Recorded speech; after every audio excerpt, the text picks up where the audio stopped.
Hi, I'm Bob LaRosa. Welcome to Fix My Hog. What I have on the table here is one of my favorite Harley-Davidson items, the CV carburetor, constant velocity. What this carburetor did was revolutionize the way the carbureted Harley-Davidson engine ran. Prior to this, it was a can butterfly carburetor. That meant it had a butterfly in the venturi, and that was what operated the entire fuel circuit system inside the carburetor.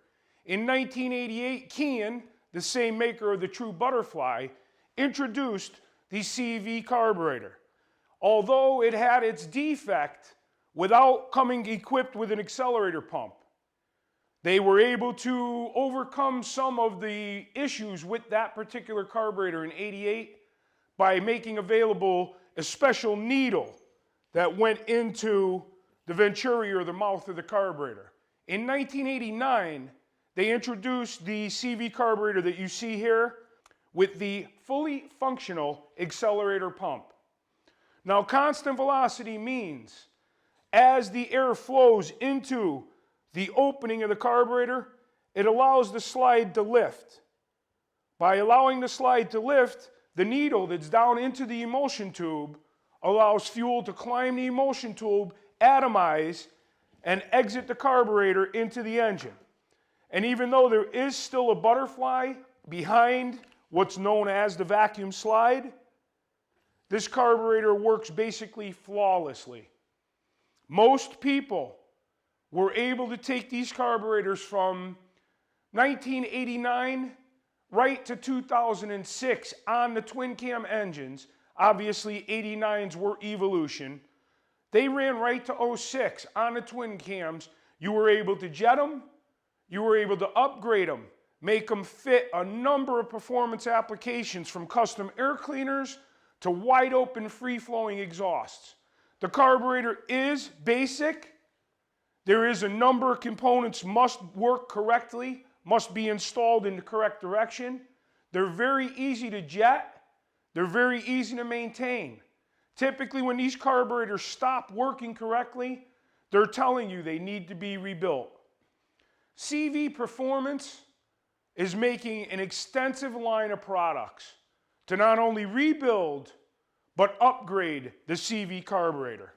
Whether it's an idle mixture screw adjustment, it's an upgraded, fully brass fuel inlet elbow, which when adapted with a 5/16 fuel line, can offer 40% more fuel to the float bowl. This stock plastic elbow had a couple of issues. One, the plastic became brittle and hard. They would have a tendency to break if you happen to over-tighten the clamp.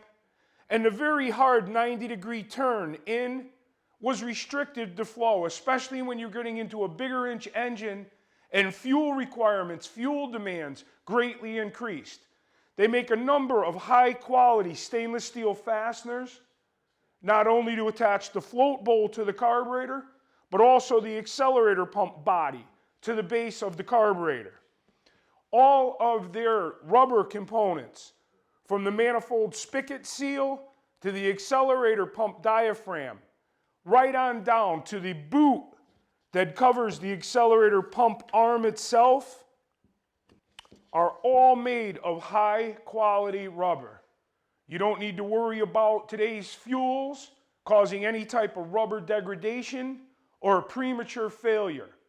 When it comes to the CV carburetor, best advice I can offer you is to make yourself educated.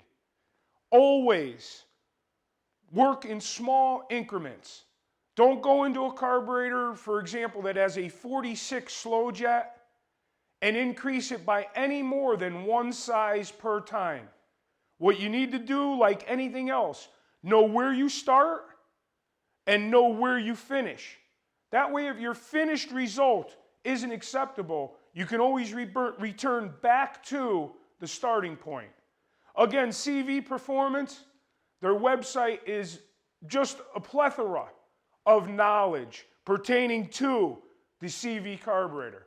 And this carburetor still has its place. Believe me, there are a lot of carbureted motorcycles out there, There probably isn't as many these days as there is true fuel injection, but what's out there carbureted has to be maintained and serviced just the same. And when it comes to correct products, to keep your carburetor working correctly or upgrade it for any type of performance application, CV Performance is the best source for this type of component.